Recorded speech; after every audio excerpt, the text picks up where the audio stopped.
말씀은 요한계시록 1장에서 보겠습니다.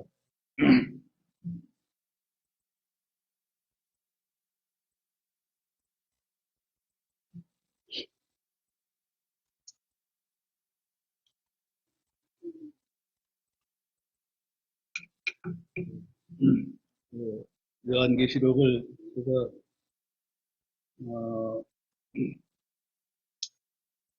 기도원에서 4박 5일을 걸쳐가지고 27강의로 한번 처음부터 끝까지 강의한 적이 있었는데,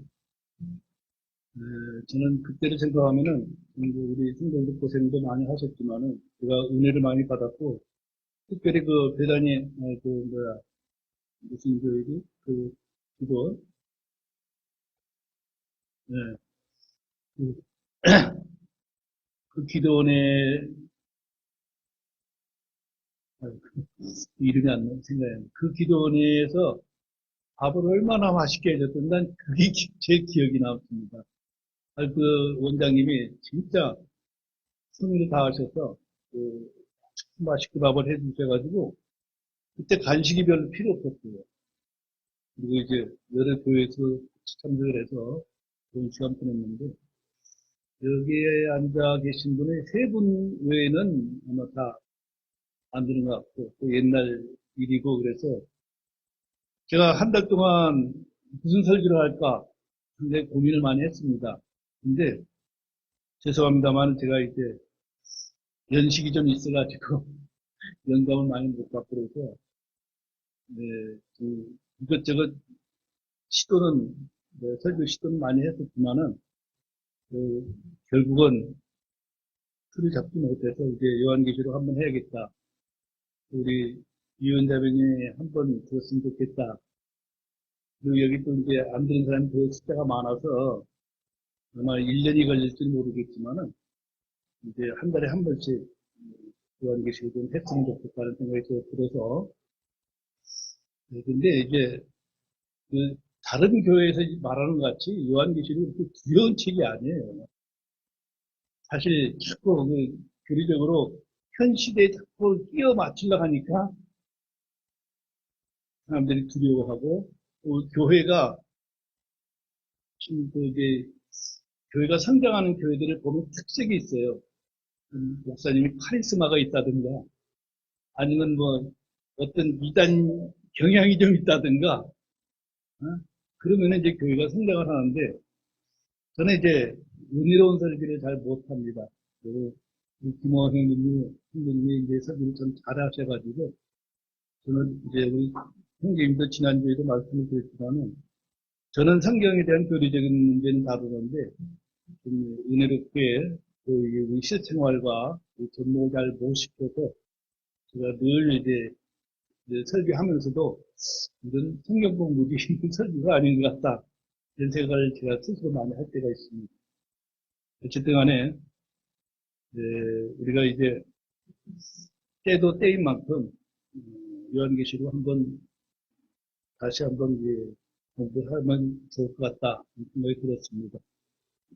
자, 오늘 말씀은 요한계시록 1장 1절로 3절까지 본문으로 읽겠습니다.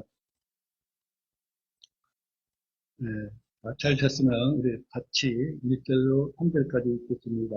시작. 예수 그리스도의 계시라. 이것은 하나님께서 반드시 곧 일어나야 할 것들을 자신의 종들에게 보여주시려고 그분께 주신 것이라.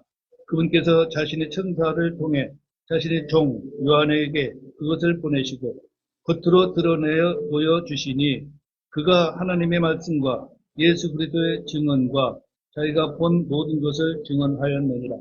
이 대언의 말씀들을 읽는 자와 듣고 그 안에 기록된 그것들을 지키는 자들은 복이 있나니 이는 때가 가깝기 때문이라. 아멘. 잠시 기도하겠습니다. 걸어가시고 은혜가 풍성하신 주님, 오늘도 저희들을 사랑하시고 또한 주님을 찬양할 마음과 경배드릴 마음을 주시고 기쁜 마음으로 함께 모일 수 있도록 도와주시며 감사를 드립니다. 우리 육신적으로는 만족한 삶을 살고 있는 사람도 있지만 흡족한 삶을 살지 못하는 사람도 많이 있고 육신의 질병으로 고통받는 사람도 많이 있습니다. 그럼에도 불구하고 주님을 사모하며 주님을 사랑하는 마음으로 주 앞에 왔사오니 저희들의 마음들을 주께서 주관하시고 평안을 주시고 또 육신도 건강을 주셔서 주님을 영화롭게 기쁘시게 하는 일에 몸을 드릴 수 있는 삶이 되기를 원합니다. 이 부족한 종이 요한계시록을 다시 강해하고자 합니다. 하나님 아버지, 저에게 지혜와 명철과 깨달음을 주시고 하나님 아버지여 잘 알아들 수 있는 말로 전하고 또 우리 사랑하는 형제자매들이 이 말씀들을 듣고 이해할 수 있도록 도와주시길 원합니다. 성령께서 깊은 감화, 감동 주시어서 참으로 이 시간들이 헛된 시간이 되지 아니하도록 도와주시옵소서. 걸어가신 예수님의 이름으로 기도하옵나이다. 아멘. 네, 오늘 본문 1장 1절로부터 3절까지 우리가 봤듯이 요한계시록 사도 요한이 주 예수 그리스도의 계시를 받아 기록한 책으로 예수 그리스도의 계시, 볼계자, 볼시자, 그러니까 이제 계자는 이제 드러낸다는 얘기입니다. 그리고 시자는 보여주다는 얘기거든요. 그 이제 한문이에요. 그거는 계시는. 12사도 중에 하나였던 사도 요한이 기록한 책이 무엇이 있을까요? 똑똑순이 사도 요한이 기록한 책이 뭐가 있을까?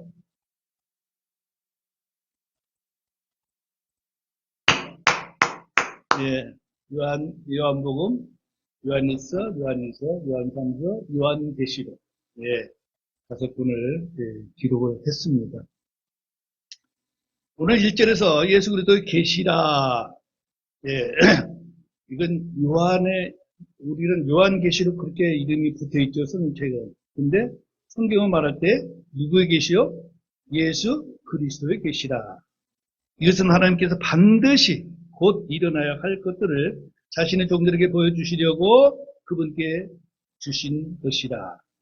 그분께서 자신의 천사를 통해 자신의 종 요한에게 그것을 보내시고 겉으로 드러내 보여주시니, 겉으로 드러냈다, 숨겼다, 감쌌다, 또는 이제 인쳤다, 이건 반대죠. 예, 겉으로 드러내 보여주시니, 이것이 이제 한문으로 쓰는 계시예요. 자, 이것은 하나님께서란 말씀을 통해 이 책은 다른 성경들과 마찬가지로 하나님의 영감으로 주어진 주 하나님의 말씀임을 이해할 수가 있습니다. 반드시 곧 일어나야 할 것들을 자신의 종들에게 보여주시려고 그분께 주신 것이라는 말씀을 통해 이 책은 미래에 있을 사건들에 대한 예언의 말씀임을 볼 수가 있습니다. 계시록 22장 6절에는 그렇게 기록하고 있습니다. 또 그가 내게 이르기를 이 말씀들을 신실하고 참되도다. 즉 거룩한 대언자들을 하나님께서 반드시 곧 이루어질 것들을 자신의 종들에게 보이시려고 자신의 천사를 보내셨도다 하더라. 계시록 22장 6절에 그렇게 써 있는데 한번 여러분이 찾아서 대조를 한번 해봅시다. 계시록 22장 16절을 보겠습니다. 6절과 16절을 이렇게 대조할 필요가 있는데 계시록 22장 16절에 보면은 반드시 곧 이루어질 것들을 보이시려고 라는 말씀을 계시록이란 책의 특징을 보여줍니다.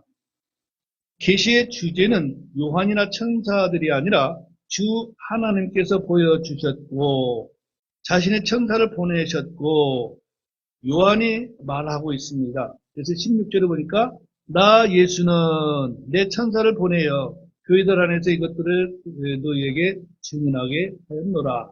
나는 다윗의 뿌리요 후손이요 빛나는 새벽별이라. 그래서 그 위에 6절에서는 하나님께서 자신의 천사를 보내셨다고 쓰고 있고 16절에서는 나 예수는 내 천사를 보냈다고 쓰고 있습니다. 그렇다면 6절과 16절에서 하나님과 예수님은 동일한 분이시다. 네, 그것을 알 수가 있죠. 네. 하나님께서 자신의 천사를 보내셨도다. 6절에서 말씀하신 것이 나 예수는 내 천사를 보내어 16절에 비교해 볼 때 예수님은 곧 하나님이심을 말씀해 주고 있습니다. 삼위일체를 부인하고 예수님을 하나님으로 믿지 못하는 자들을 우리는 경계해야 합니다. 이단들 가운데는 예수님을 하나님으로 보지 않는 그런 이단들이 많이 있습니다.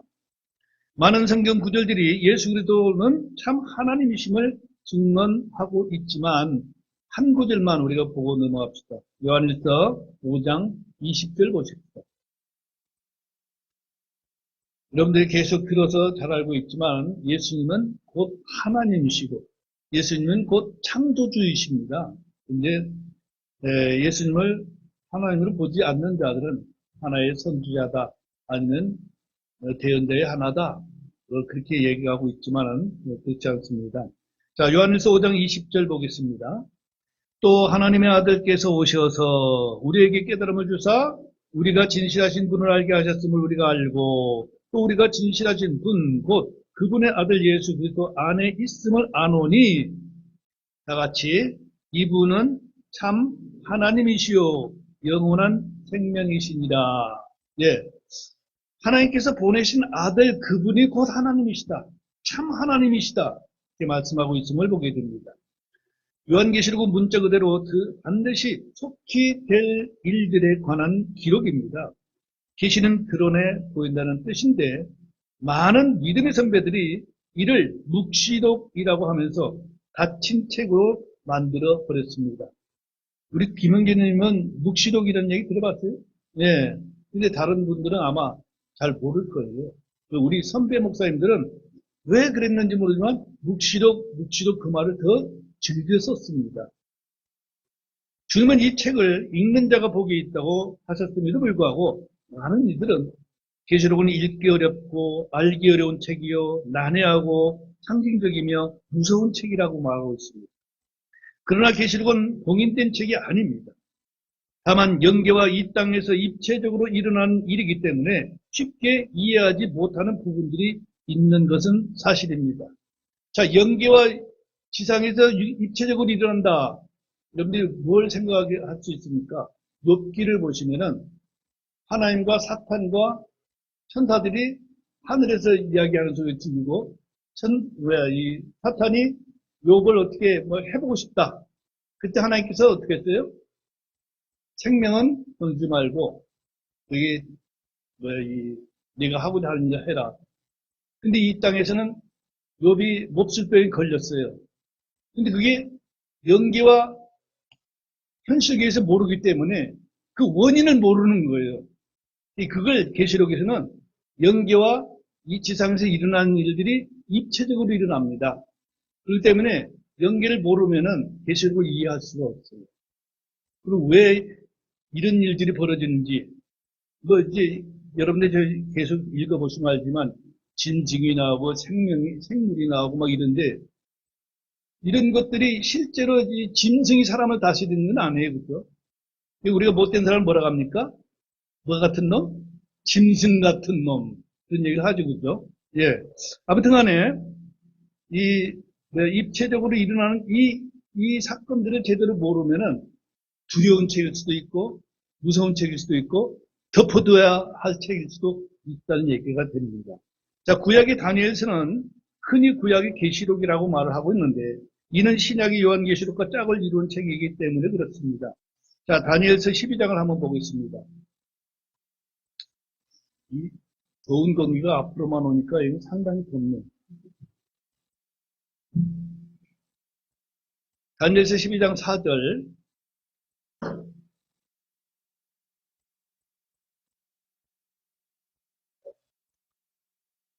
다니엘서 12장 4절 보겠습니다. 그러나 오 다니엘아 너는 끝이 오는 때까지 그 말씀들을 닫아두고 그 책을 봉인하라. 많은 사람이 이리저리 다름질하며 지식이 증가하리라 하니라. 자, 다니엘에게는 주님께서 그 말씀들 닫아두고 그 책을 봉인하라 말씀하고 있습니다. 자, 그 밑에 10장 9절에 보니까 그가 이르되 다니엘아 네 길로 가라. 주께서 끝이 오는 때까지 그 말씀들을 닫아두고 봉인하셨느니라. 그렇게 말씀합니다. 다니엘서는 그 말씀들을 닫아두고 봉인하셨느니라고 말씀하시는데 언제까지 봉인되었습니까?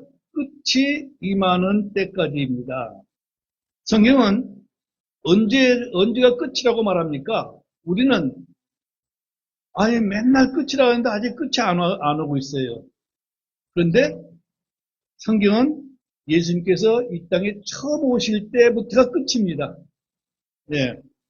성경 주께서 초림 때부터 마지막 때 곧 끝이 임하는 때라고 말씀하고 있습니다. 근데 사람들이 조급하기 때문에 끝이라더니 벌써 2000년이 지났는데 아직 끝도 아니야. 이렇게 얘기하지만은 주님 하나님께서 하늘에서 보실 때는 우리의 한평생이 점 하나에 불과하지 않아요. 예. 자, 성경은 주께서 초림하셨을 때부터 마지막 때 곧 끝이 임하는 때라고 말씀하고 계시는데 주께서 세상을 구원하시려고 마지막 날들에 육신을 입고 나타나셔서 피 흘려 죽으심이 세상 끝이라고 말하고 있습니다. 히브리서 9장 26절에 보니까 그래야 했다면 그분께서 세상의 창건 이래로 반드시 자주 고난당하셨어야 할 것이다. 그러나 그분께서는 자신을 희생물로 드려 죄를 제거하시려고 이제 세상 끝에 한 번 나타나셨느니라. 세상 끝에 한 번 나타나셨느니라. 2000년 전에 그분이 나타난 것이 세상 끝이라 성경은 그렇게 말씀하고 있습니다. 그래서 지금 우리는 세상 끝에 살고 있어요. 그래서 오늘 저녁에 당장 주님이 오실 수도 있습니다. 아멘? 네. 그게 한 달 후일지, 1년 후일지, 10년 후일지는 몰라요. 아무도 몰라. 그러나 점점 끝은 가까워지고 있는 것은 누구도 부인할 수가 없습니다. 다니엘서의 봉인은 요한계시록을 통해 열리게 되는데 주님은 자신의 성도들에게 봉인된 책을 주신 것이 아니라 반드시 속히 될 일들을 밝히 알리려고 주셨다는 것입니다. 계시록은 닫힌 책, 즉 묵시록이 아니라 열린 책, 계시록이라는 사실입니다. 자, 계시록 22장 10절에도 보니까 또 그가 내게 이르되 이 책의 대언의 말씀들을 봉하지 말라. 때가 가까우니라. 이제 열어놓고 누구든지 보고 누구든지 깨닫게 하시기 위해서 열었다는 얘기입니다. 주님께서 요한에게 계시를 주시고 기록하라 하셨으며 이 책의 대언의 말씀들을 봉인하지 말라 하셨습니다. 닫힌 것은 계시록이 아니라 사람들이 믿지 않는 마음과 의심입니다. 주님은 우리의 눈을 열어주시는 분이십니다. 지혜와 계시의 영을 주시고 지각의 눈을 열어주시며 말씀을 깨닫게 하시는 분이십니다. 여러분들이 뭔가 깨닫지 못할 때는 어떻게 하면 됩니까? 지혜를 구하면 되죠, 그죠? 주님께서는 지혜를 구하라고 말씀하고 계셨고, 또 주님은 우리가 뭐 물어볼 때마다 꾸짖지 아니하시고 넉넉히 충분히 알아듣기 쉽게 이야기해 주시겠다. 야고보서 1장 5절에 그렇게 말씀하고 있는 것을 보게 되는데, 제가 돌보고 있는 그 오후 청년 장애인은 계속 반복해서 묻습니다. 어제 물은 거 내일 또 똑같이 묻고 내일 또 똑같이 묻고. 그래서 그게 만약에 보통 사람 대하듯이 하면은 이게 짜증나는 일이죠, 그죠?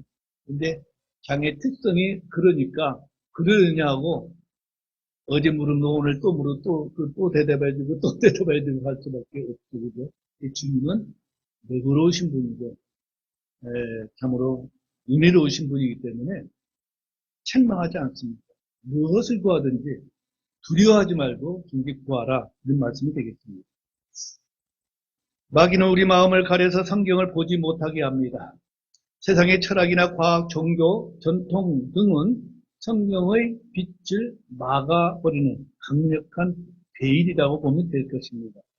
성경의 무엇성, 절대성은 신학교뿐 아니라 강단에서도 사라지고 있습니다.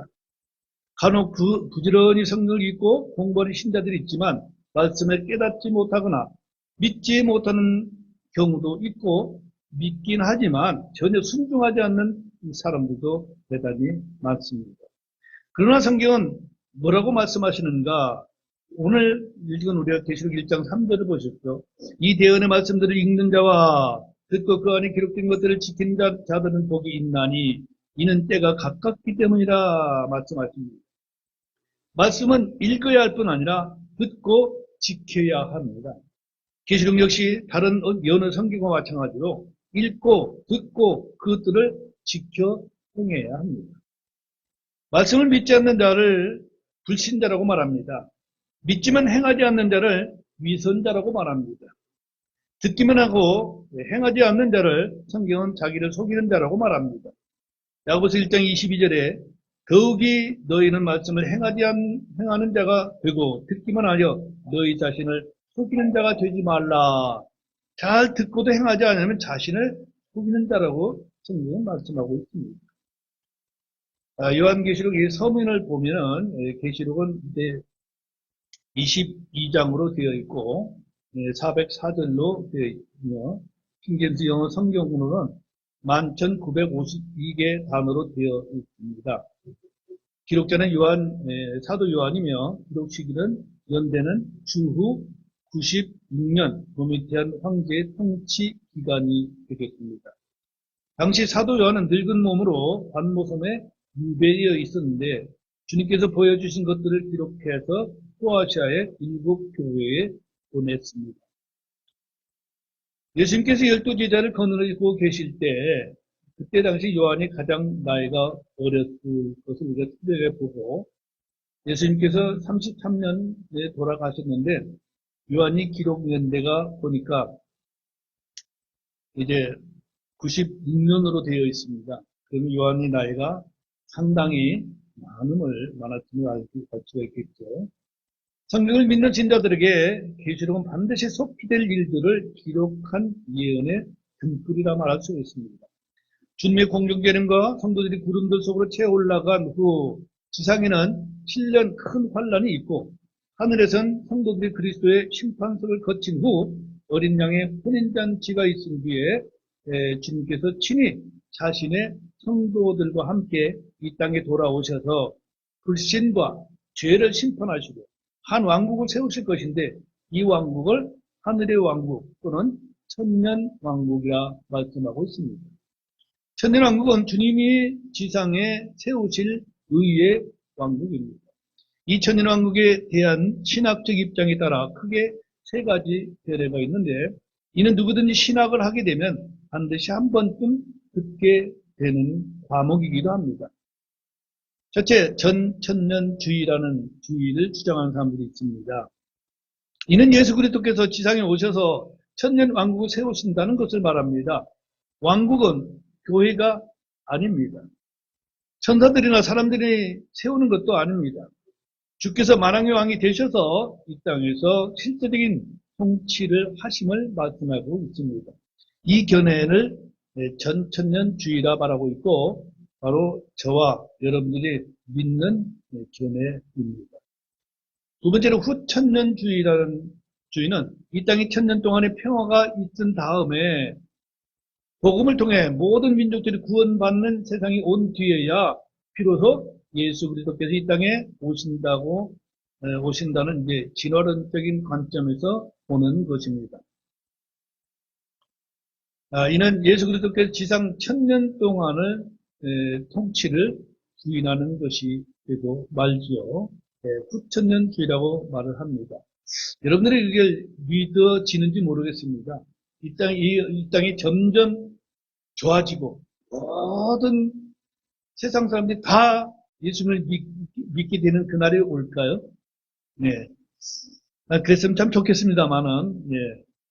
그 다음에 이제 세 번째가 무천년주의입니다. 이는 예수님께서 이 땅에 다시 오시지 않는다는 것입니다. 영적 왕국이란 말이나 주의 재림 등은 실제가 아니라 상징이나 비유일 뿐이다. 또한 영적이다.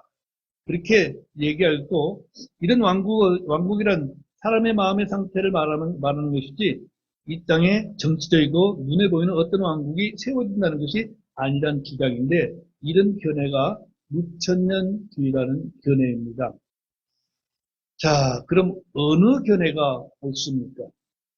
우리는 어떤 학자의 견해를 따를 필요가 없이 반드시 성경이 뭐라고 말씀하시는가를 따라야 합니다.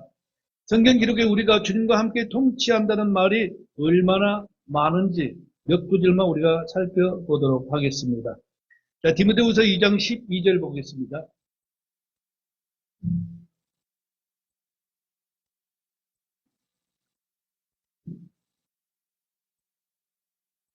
여러분들 살다 보면은 혹시 다른 성도들과 뭐 성경 이야기 요즘 그런 일이 별로 없는데 다른 성도들 만나도 성경 이야기는 하는 걸 요즘 못 봤습니다. 근데 저희 때는 그렇지 않았습니다. 교파를 초월해서 성경 이야기를 하다 보면 성경 구절을 이야기하다 보고 또 이제 특히 그 뭐야 그쪽 교파에서는 막 성경 구절을 빨간 줄을 착착 긁고 와가지고 이거 봐라 이거 봐라 하면서 이제 뭐 얘기하는 일이 많았는데 요즘은 이제 그런 것도 별로 없는 것 같아요. 자, 디모데후서 2장 12절 상반절에 보니까 우리가 고난을 당하면 또한 그분과 함께 통치하리라. 우리가 신앙생활을 하면서 얼마나 어떤 행위로 주님을 따르기 위해서 주님과 함께 고난을 받았느냐에 따라서 또 왕도 될 수도 있고 또 이제 장관도 될 수도 있고 어떤 계급이 나눠지겠죠. 그건 상급을 위한 것으로 어쨌든 주님과 함께 통치한다는 이야기가 나오지 않습니까? 자, 계시록으로 가봅시다. 계시록 5장 10절 하반절 말씀 보십시오. 계시록 5장 10절 계시록 5장 10절 하반절에 보니까 우리가 땅에서 통치하리라 하더라. 자, 20장으로 갑시다. 20장 계시록 20장 4절 하반절에 보니까 그리스도와 함께 1000년 동안 통치하였으나 그 밑에 6절 하반절에 1000년 동안 그분과 함께 통치하리라. 22장 5절 하반절에 그들이 영원 무음토록 통치하리라. 이런 말씀들을 한번 보십시오. 주께서 이 땅에 오셔서 한 왕국을 이루시고 저와 여러분, 즉 교회는 부활의 몸을 입고 주님과 함께 1000년 동안 이 땅에 세워진 나라, 육신을 가지고 생활하는 그 나라들을 통치하신다는 말이 이렇게 많습니다. 이 외에도 주님의 지상 통치 관련 구절은 신구약 전서에서 얼마나 많은지 이루 헤아릴 수가 없을 정도입니다. 예수님은 초림 때 유대인의 왕으로 오셨으나 실제적으로 왕위에 오르지 못하셨으므로 반드시 다시 오셔서 이 땅을 1000년 동안 통치하게 될 것입니다. 우리는 주님께서 친히 이 땅을 통치하신다는 분명한 선포를 성경에서 반복해서 볼 수가 있습니다. 주님은 영적인 세계만 통치하시고 우리의 마음을 다스린다는 주장은 종교인들의 주장일 뿐 성경 내용과는 아무 상관이 없습니다. 주님은 직접 왕좌에 앉으셔서 왕국을 세우시고 이 땅을 다스리십니다. 계시록 19장 6절도 보십시오. 19장 6절을 보니까 또 내가 들으니 큰 무리의 소리 같기도 하고 많은 불들의 소리 같기도 하며 강력한 천군들의 소리 같기도 한 음성이 이르되 할렐루야 주 하나님 곧 전능하신 분께서 통치하시는도다 하셨습니다. 주께서 왕들의 왕, 주들의 주가 되셔서 세상을 통치하십니다. 우리는 그리스도와 함께 왕과 제사장이 되어 이 땅을 다스립니다. 많은 성도들이 육신이 그때까지 살까? 육신이 이른 다음에 무슨 통치를 할까? 이 고비를 못 넘기고 믿지를 못하고 있습니다. 네. 성경의 분명한 증언을 우리는 읽는 그대로 믿습니다. 우리는 요한계시록을 공부할 때 이 구절들을 어떻게 해석하고 적용할 것인가에 대해서 알아야 합니다. 이것은 계시록뿐 아니라 성경 전체, 어느 책, 어느 구절을 통해서 마찬가지입니다. 자, 우리가 성경을 읽을 때 어떻게 적용할 것인가? 첫째, 역사적인 적용입니다. 모든 성경 기록은 역사적 사건이거나 역사적 인물에 관한 것이지 결코 허구나 상징이나 환상이나 인간이 지어낸 작품이 아닙니다. 성경 기록을 볼 때 사건과 인물이 역사에 언제 어떻게 일어난 것인지 알아야 합니다. 에덴의 낙원이라든가 노아의 홍수라든가 소돔과 고모라, 아브라함과 롯, 출애굽의 사건들은 모두 역사적 사건들이지 사건들이며 역사적 실존 인물들을 다루고 있습니다.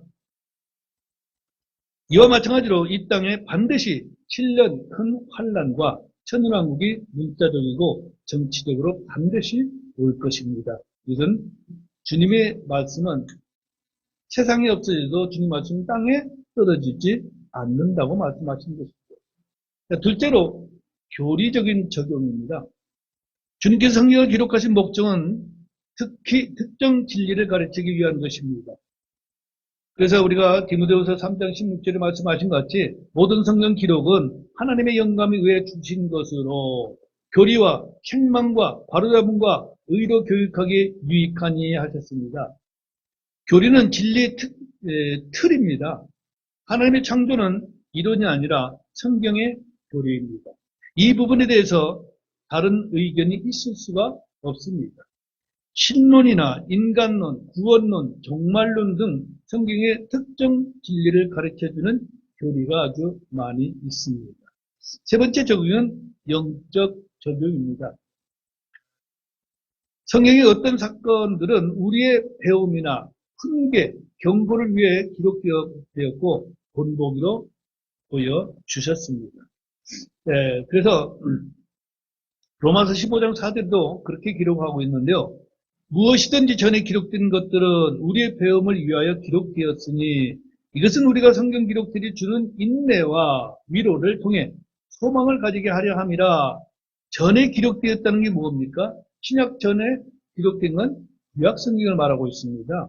성경 기록 목적 중 하나가 우리의 배움을 위하여라고 말씀하고 있습니다.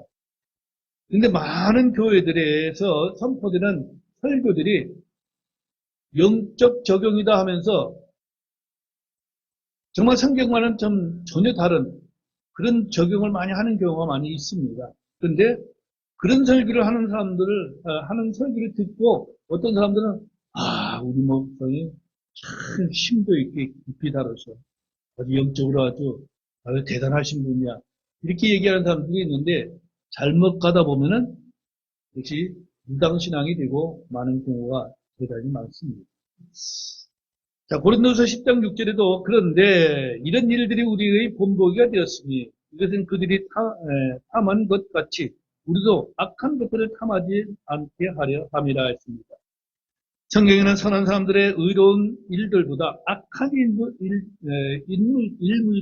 인물들의 죄와 불법들이 더 많이 기록되어 있는데 이런 것을 기록해 주신 이유가 동일한 죄에 빠지지 않도록 경고하기 위함인 것입니다. 고린도서 10장 11절에도 한편 이 모든 일은 그들에게 본보기로 남았으며 그것들은 세상의 끝을 만난 우리를 훈계하기 위해 기록되어 있느니라 그렇게 말씀하고 있습니다. 성경에 나오는 끔찍한 사건들은 왜 기록하셨는지 알 수 있습니다. 우리를 훈계하기 위해서다 이렇게 말씀을 하고 있죠. 자, 교리적 적용에 대해서 간단한 예를 한번 보도록 하겠습니다. 세상 창조의 처음에는 사람이나 동물이나 과일과 채소를 먹었습니다.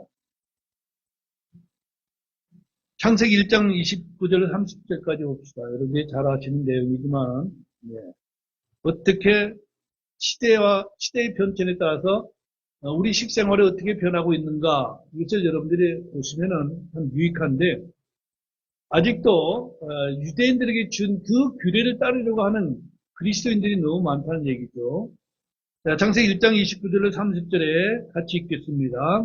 하나님께서 이르시되 보라 내가 온 지면 위에 있는 씨 맺는 모든 채소와 그 속에 씨 맺는 나무의 열매를 가진 모든 나무를 너희에게 주었노니 그것이 너희에게 먹을 것이 되리라. 또 땅의 모든 짐승과 공중의 모든 날짐승과 속에 생명이 있어 땅에서 기어다니는 모든 것에게는 내가 모든 푸른 채소를 먹을 것으로 주었노라 하시니 그대로 되니라. 처음 주님이 아담에게 채소와 과일을 먹을 것으로 주셨습니다. 아담은 레위기에 나오는 어떤 음식 규례도 받지 않습니다. 짐승들도 육식 동물이란 아예 없고 채소만 먹었음을 보게 됩니다. 아담이 먹지 말아야 할 유일한 것 한 가지가 뭐예요? 선악을 알게 하는 나무의 열매입니다. 자, 그러다가 노아의 홍수로 온 지면의 모든 것을 쓸어버리는 사건이 있었죠. 예. 그 후에 주님은 아담에게 하신 말씀과는 다르게 노아에게 말씀하고 계심을 한번 보십시다. 자, 창세기 9장으로 갑니다. 은국씨, 또 졸려? 토요일 날 저녁 일찍 자요. 자, 창세기 9장 3절 보겠습니다. 살아서 움직이는 모든 것이 너에게 먹을 것이 될 것이요 푸른 채소와 같이 내가 모든 것들을 너에게 주었노라. 자, 주님은 살아서 움직이는 모든 것을 먹을 것으로 주셨습니다. 이제 사람은 고기를 채소처럼 먹는 육식이 허용되었습니다. 단 고기를 먹되 뭐하고 같이 먹지 말라? 피채 먹지 말라. 예. 자, 4절에 피채 먹지 말라고 정하고 있습니다. 오늘날 동물권을 주장하는 자들은 동물도 사람과 동등한 위치에 두려고 하지만 이는 하나님의 뜻이 아니라 마귀를 따르는 것입니다. 사람은 하나님의 모양과 형상으로 지음받았으나 동물들은 단지 땅의 흙으로 지었습니다. 이것을 우리가 분간해야 하죠. 네, 이거 사실 요즘은 이제 개만큼도 대우를 못 받는 사람들이 너무나 많습니다. 네, 뭐 사건들이 많이 있지만은 개를 보살피기 위해서 부모의 병문안을 안 가는 사람도 있다. 이 참 너무 슬픈 이야기입니다. 자, 출애굽기에서 이스라엘은 모세를 통해 율법을 받았고 그들에게는 음식 규례가 주어졌습니다. 먹어야 할 것과 먹지 말아야 할 것들이 엄격했습니다. 낙타라든지 토끼, 돼지 등은 먹을 수 없는 것들이었고 물에 있는 모든 것 중에서 지느러미와 비늘이 없는 것은 무엇이든지 먹지 못하도록 규정을 해버렸습니다. 자, 율법 아래에서는 뱀장어를 먹어야 돼요? 안 먹어야 돼요? 네? 먹으면 안 됩니다. 붕어만 먹어야 돼요. 왜냐하면 지느러미와 비늘이 있어야 됩니다. 근데 뱀장어는 비늘이 없죠. 예. 그 다음에 율법에서 돼지고기 먹으면 돼요? 안 돼요? 안 됩니다. 예. 자, 이것이 음식물에 관한 그 시대의 경륜에 따른 이스라엘에게 주어진 율법인 것입니다. 그럼 지금 크리스천들은 어떻습니까? 무엇이나 먹을 수 있습니다. 돼지든 새우든 뱀장어든 상관없이 감사함으로 먹으면 됩니다. 자, 사도행전 10장으로 가봅시다.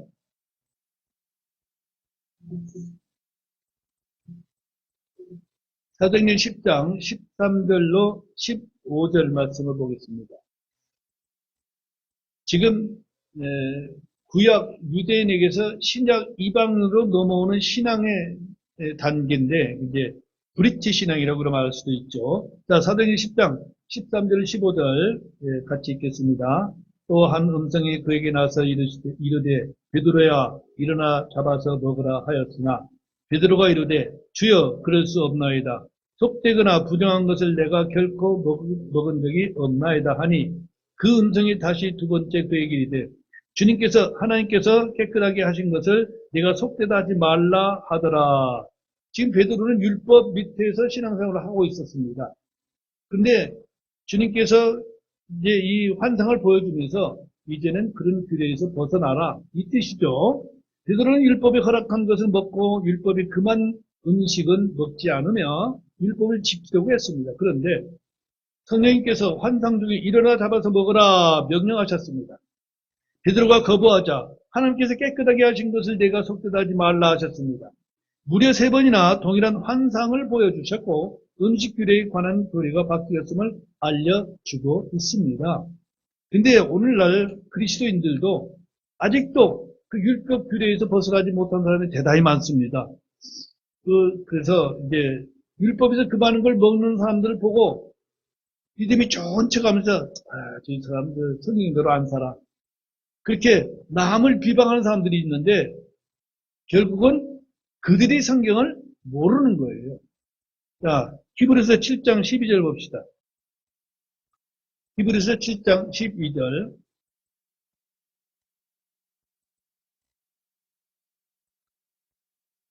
제사장 체계가 변하였으므로 율법도 변하는 것이 마땅하니라. 예, 제사장 체계가 우리의 제사장은 누구예요? 예수님이죠. 예. 그 율법화의 제사장들은 레위 지파에서 나오는 사람들만 제사장이 될 수가 있는 사람입니다. 예.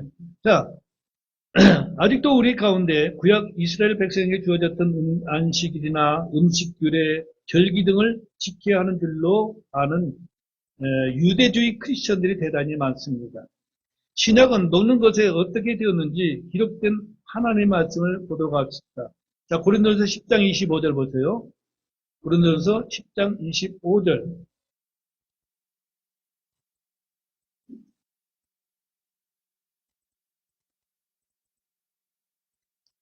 고린도서 10장 25절. 무엇이든지 고기 시장에서 파는 것은 양심을 위해 아무것도 먹지 말고 먹으라. 자, 이 상황은 여러분들이 이제 고린도서를 읽어 잘 아시겠지만은 신전 앞에 드렸던 고기도 시장에 내다 팔았어요. 예.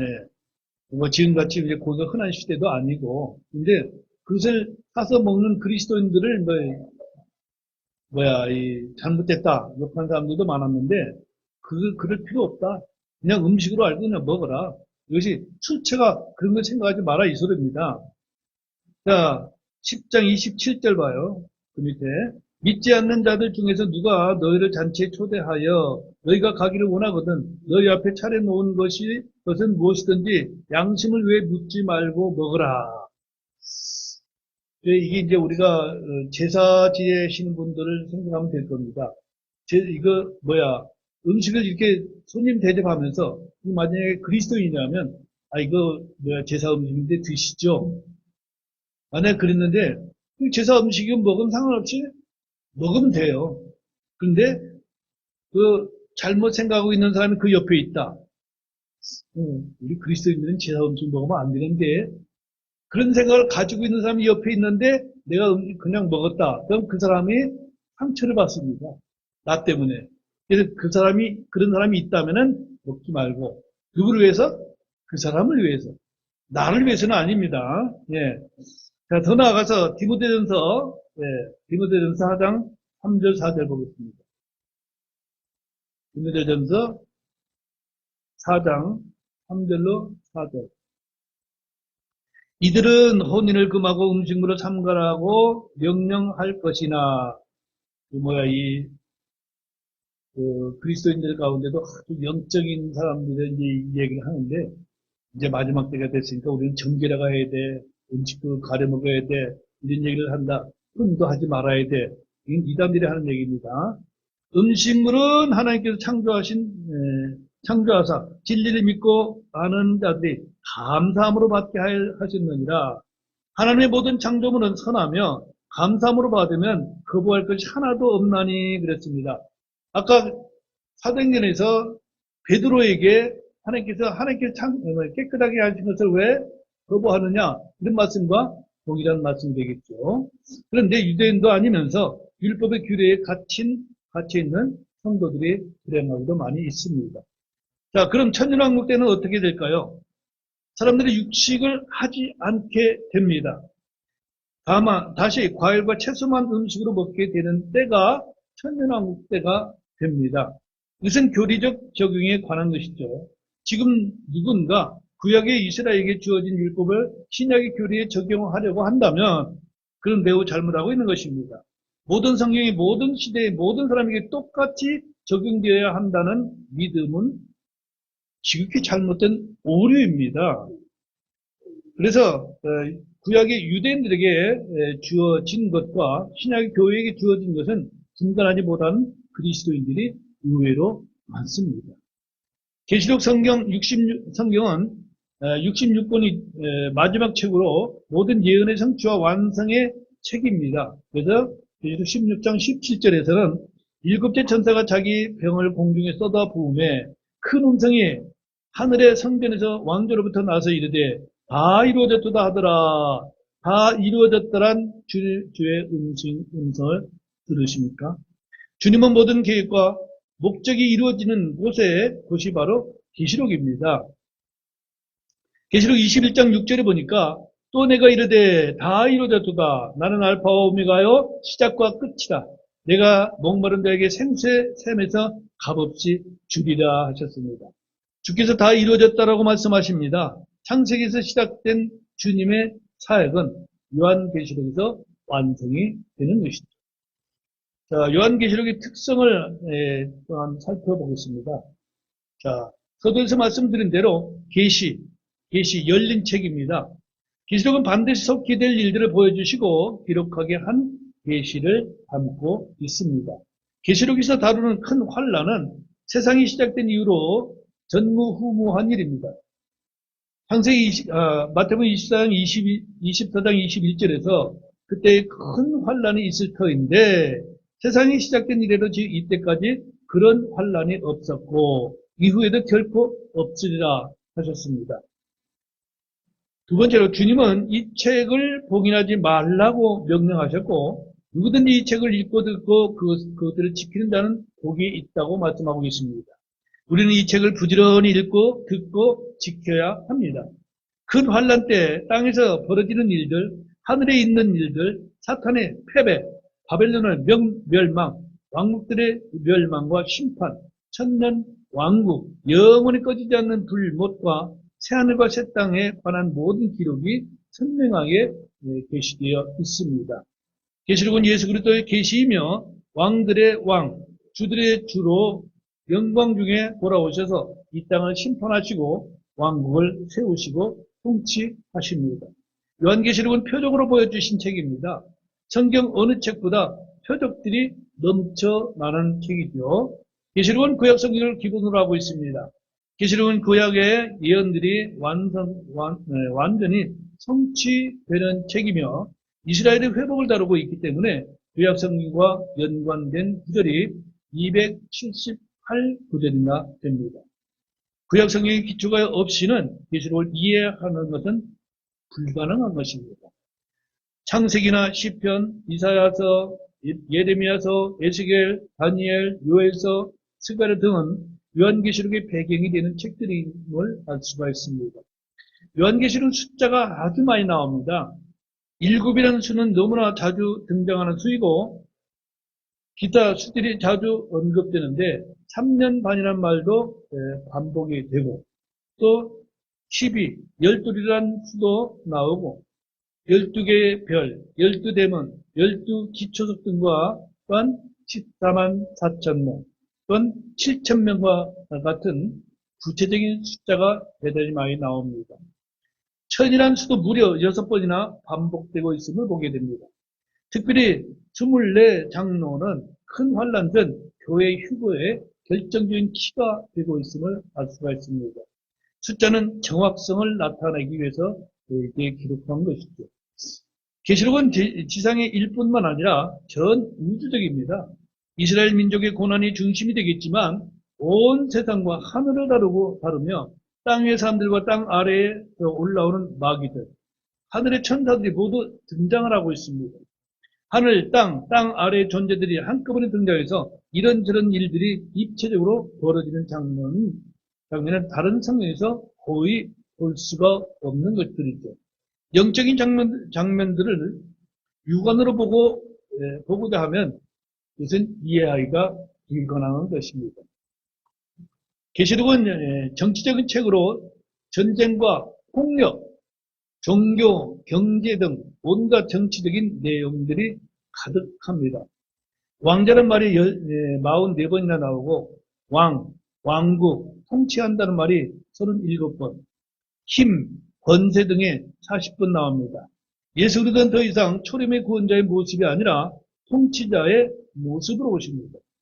주님은 지상 재림은 지상을 구원하러 오시는 것이 아니라 죄와 불신, 불법을 심판하시고 만왕의 왕으로서 이 땅을 통치하고 다스리기 위해서 오십니다. 계시록은 환난 성도들의 고통을 보여주고 있습니다. 환난 성도들이란 은혜 시대에 구원받은 성도들이 아니라 환란이 시작된 뒤에 구원받은 성도들을 말하고 있습니다. 어느 시대에나 하나님의 백성들은 고통과 박해를 받지만 특히 계시록에 나오는 성도들은 감옥에 갇히고 목이 베이는 성도들로 가득합니다. 이는 마귀가 성도들을 이기는 권세를 받았기 때문이라고 계시록 13장 7절에 말합니다. 이 계시를 받아 기록한 사도 요한은 유배지에 있음을 계시록 1장 9절에 말하고 있습니다. 안티파스는 숭비자였습니다. 서머나 교회는 감옥에 던져졌습니다. 제단 아래에 있는 혼들은 목베인 성도들을 말하고 있습니다. 큰 음료는 성도들의 피에 취해 있다라고 말합니다. 요한계시록은 성경의 큰 클라이맥스며 완성의 책입니다. 주님의 뜻과 계획이 하늘에서 이루어진 것 같이 땅에서 이루어집니다. 이 세상의 통치자 마귀의 최후를 보게 되는 책이 바로 요한계시록입니다. 요한계시록은 크게 세 부분으로 나눕니다. 계시록 1장 19절에 보니까 내가 본 것들과 지금 있는 것들과 이후에 있을 것들을 기록하고 그랬는데 여기서 따라서 요한이 기록한 것은 내가 본 것들, 지금 있는 것들, 이후에 있을 것들 세 부분으로 나눕니다.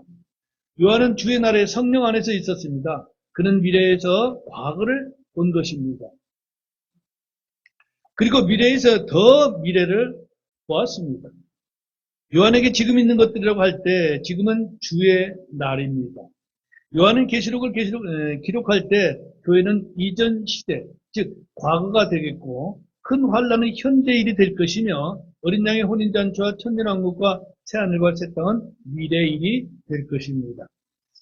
그리고 계시록은 교회 시대인 1장에서 3장을 교회 시대로 나누고 큰 환란 시대는 4장에서 19장까지가 되겠으며 천년왕국과 영원시대는 20장에서 22장 이렇게 세 부분으로 나누게 됩니다. 하나님께서 진리의 말씀을 올바르게 나누어 공부하라고 하신 대로 우리는 성경이 나눈 그대로 따라서 공부를 해야 합니다. 교회 시대는 그리스도의 십자가의 부활을 통해 새 언약이 공포되고 성령의 오심으로 시작되어 부활과 휴거 때까지 말합니다. 지금은 은혜의 시대로 구원받은 자들은 신앙 고백으로 침례를 받고 우리는 주님을 기억하며 주의 만찬을 합니다.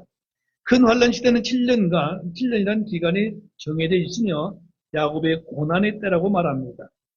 교회와는 직접적인 관련이 없습니다. 이는 교회가 이 땅에 큰 환란이 시작되기 전에 들림받기 때문입니다. 지금 교회가 할 일은 이 땅에 전무후무한 큰 환란이 오기 전에 내 가족과 친척과 이웃들에게 복음을 전하여 그들이 구원받게 해야 하기 때문에 우리는 요한계시록을 공부하는 것입니다.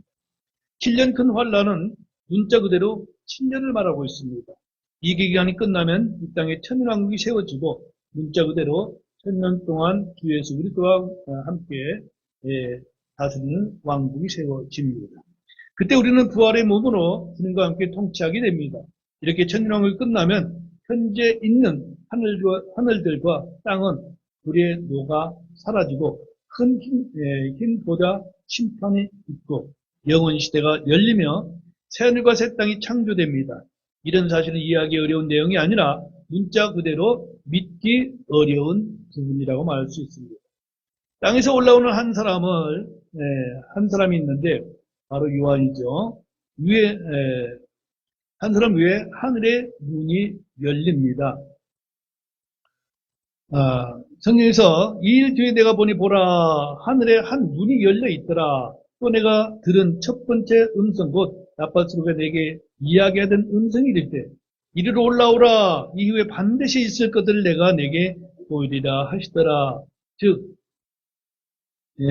즉시 내가 영 안에 있었는데 보라 하늘에 한 왕자가 놓여 있고 그 왕자의 한 분이 앉아 계시더라. 4장 1절로 2절에 하늘문이 열리고 사도 요한이 들림받게 되는 모습을 보게 되죠. 땅에 있던 요한이 이리로 올라오라는 주님의 음성을 듣고 하늘로 들림을 받았습니다. 자, 사도 요한, 우리 막둥이 요한도 요한아 이리로 오라, 이리로 올라오라 그 소리를 드려야 됩니다. 아멘. 네. 하늘의 한 문이 열리고 한 사람이 내려옵니다. 계시록 19장 11절에 보니까 또 내가 하늘이 열린 것을 보았는데 보라 긴 말이라 그 위에 타신 분이 수는 신실하신 분 참되신 분이라 불렀으며 그분은 의로 심판하시고 전쟁을 하시느니라. 계시록은 하늘 문이 열려 하늘과 땅이 소통하는 모습을 보게 됩니다. 이는 영계와 물질계의 왕래가 열려지게 됨을 보게 됩니다. 어, 서론을 제가 좀 장황하게 이야기 말씀드렸는데 서론만 들어도 계시록을 다 읽거나 똑같습니다. 네, 오후에 서론 2를 하도록 하겠습니다.